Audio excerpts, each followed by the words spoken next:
Hey everyone, in the last video, I was struggling back and forth whether or not to order a new camera, and I was kind of struggling on which one to order. At the end of the episode, I did order a camera, and you can catch that up there. There should be a little tag if you want to see just what I talked about and kind of how I struggled with it. The camera came the very next day. We ordered it from Amazon. It got here. I'm gonna unbox it and we're gonna look at it and see if it meets my expectations. It's the Lumix S1 Mark II. There's been a lot of controversy about this camera, about overheating, about over sharpening, stuff like that. I was kind of reluctant to buy it, even though I had been waiting on it to drop, and I didn't get it right away because I kind of wanted to see what people had to say about it. For the most part, it's been good, but you know, I just can't figure it out without seeing it myself. So I went on and ordered it, and I got it from Amazon because they have a fabulous return policy. And if I decide that it's not gonna work for me, I can send it back and get the camera I wanted, which if I don't get this one, I'm probably gonna get a Sony a7S III. So let's open this thing after this. It's the Jeff Moreland Camera Show. I am excited. I am super excited about this. I've been watching this all day. I tried to use this tripod to record that, but it's too slow. Real quick, we're on the Lumix S5 Mark II X, and the Lumix S9 is getting the hell? That tripod fell. The Lumix S9 is gonna capture us unboxing this. So let's get right to it, man. I've been holding on to this forever because it came and I had to go run an errand and I couldn't open it right then. And I'm telling you, it's been like Christmas. I really want to see this thing. Plus, I want to get this video out for you guys to watch. So I'm really surprised at Amazon how quickly they were able to get this camera to me. I ordered it yesterday, like last night, and it was here today at 4 p.m. And I'm over in Tennessee. Like let's see, Central Time in Tennessee. So make sure you can see that. Sorry, I have an overhead rig, but it's kind of doing something else right now. So let's just look at the box at least. I do like the box. It's, I mean, it's pretty similar to the S52X box. The S9 came in a real moderate box, but this one's really, it's nice. I mean, I don't really see anything special or crazy about it. It opens up and you can see some stuff inside there. It's got some books. You know, looks like a warranty thing, a thing to download Lumix Lab, which I already have all that stuff. Even though I was thinking about Sony, you can see that I'm Lumix. Like I buy Lumix cameras because I always keep coming back to them. They just do everything that I want them to do. And the price is right. And I think that's a big thing too. But in this one, I didn't do it because of the price. Like I just bought the camera I thought would work the best. And I haven't made up my mind on this one yet. Like I'm not positive that this is the camera that I want. I'm concerned about the overheating. I film in a studio. It's got a battery. It's got a little cradle charger, which I don't think any camera I've gotten from them up till now has had a cradle charger. What I was saying is, though, I film in a studio. I don't really go outside, but I want to. And this didn't even, as far as I could tell, it didn't have the option to get a kit lens with it. It may have, but I didn't find that. And this is all that's in the box. So it's just those papers and then this. I'm gonna put this out of the way just so we can see. This is the camera body. It comes wrapped up in this cloth. And it comes with a strap, and I never use these straps. So, man, actually, I appreciate that. I don't like a bunch of junk. I know when I bought the S9, it had a bunch of stuff that came with it. It also came with a lens, though, and that may be why. But we've just got this cloth, and we've got the camera body. And let's see what we think. It's honestly about the same size as the S52X. So, I don't think a lot. It's got this round piece around the eye thing, and that's reminiscent of the first S1. You know what I'm gonna do, because I don't want to bore you guys, I'm gonna cut off everything and I'm gonna set this camera up and then we'll be back. A few moments later. All right, I'm back. Thanks to Geeky Nerdy Techie for the tutorial. I'm sure I could have figured all this stuff out myself by just going through it. You didn't want to see that though, trust me. It's just me talking to myself and messing stuff up. So I figured out everything I needed to just to be able to get my first initial thoughts. I didn't really shoot anything with it except for some 4K 120. I'm impressed with what I saw though. Did really well, and it even looked good. I'm only using the 20-60 Lumix lens, the what's normally given as a kit lens, or used to be given as a kit lens. I had those Makey lenses, those real cheap ones, but the camera didn't like them. It wouldn't focus for some reason. So I need to dig into why that is, because it worked just fine on the S5 IIX. So I don't know if it just needs some update, or maybe I need to clean the contacts, or I don't know. It could be anything, but it would not focus with those lenses on there. And if that's an ongoing problem, then I'm gonna have to do something about it, because those are basically the only lenses I have, other than I've got two of these 20-60 Lumix lenses. I like the camera. It has a lot of things that, let's make sure we're still recording. I already recorded this once and it got cut off. Let me start that with the first thing, because I forgot it the first time. The tally lights.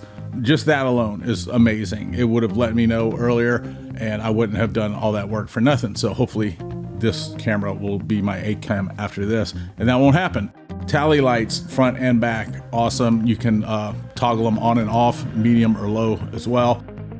Another thing that it has that I like is this, we already talked about it, but the lock switch. Just once you start, you can lock that. You don't know how many times I've bumped the shutter speed or the shutter angle after I started recording and had to go back and do something. And you guys know, just like I do, sometimes you can't go back, you just can't. That's it. So being able to lock that down is really amazing. Being able to lock these dials down is amazing. This wheel right here is set a little farther back than it is on the S5 IIX, which is really nice too.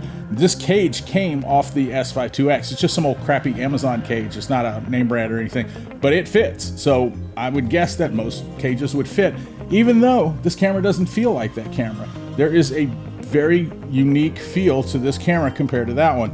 The grip feels more substantial and it just feels different, but it's obviously pretty much the same size since the same cage fits it, which is really good to know. That means most of your S5 IIX stuff should work for it.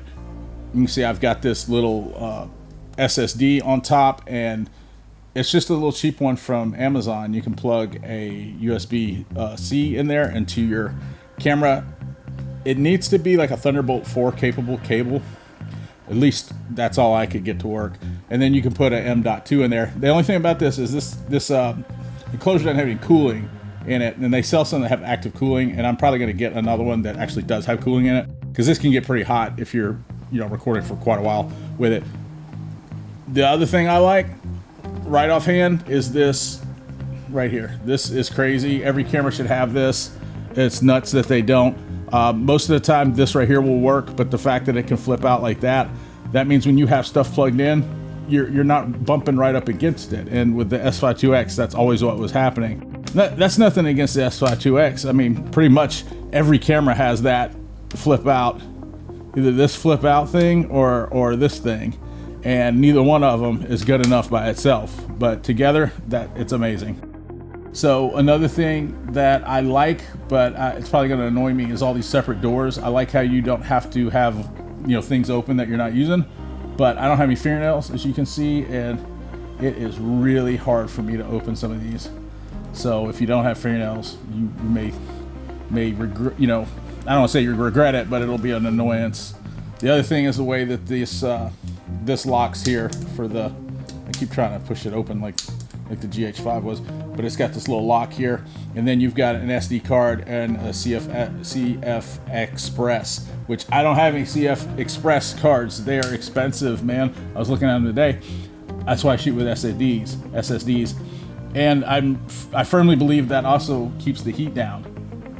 So that's why I didn't really think too much about this camera overheating, because when you film with an SSD, I hear a lot of guys that don't do this.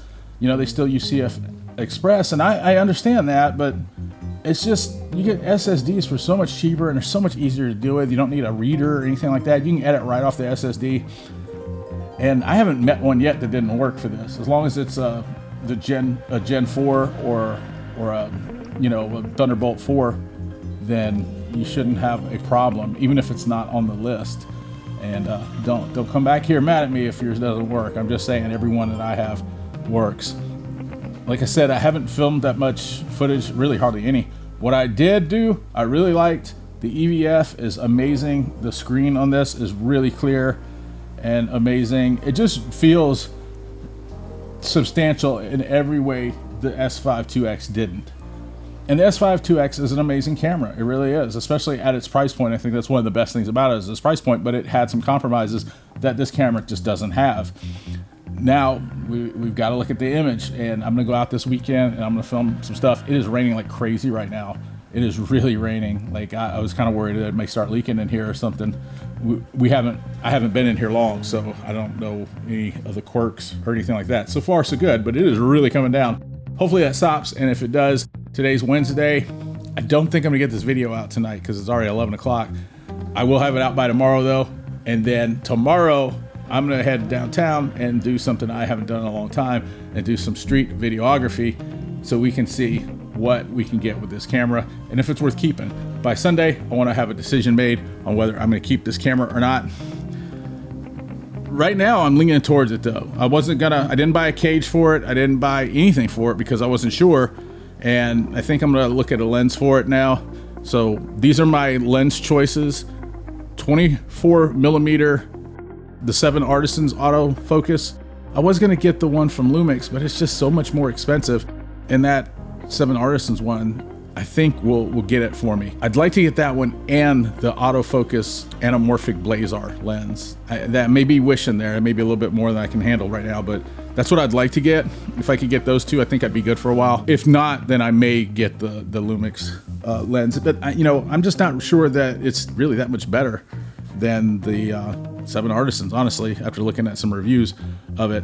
And the 7 Artisans is super cheap and leaves me a little bit more money to get some other stuff like some more storage, because I'm always needing storage, especially shooting in ProRes and now RAW files and stuff like that. I did shoot a little bit of RAW, and I'll put that on the screen right now so you guys can see what it looks like after it is graded and everything.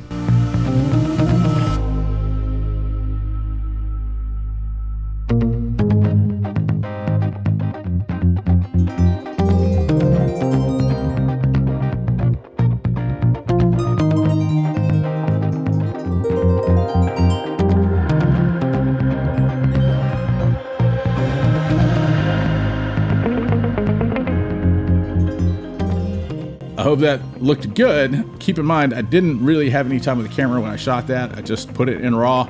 I've never shot anything in RAW before and started filming. So, I don't know if I needed to set anything up or anything. I didn't think so. It looked like it just gave you the option to shoot in Vlog and that was it. You can't do anything else.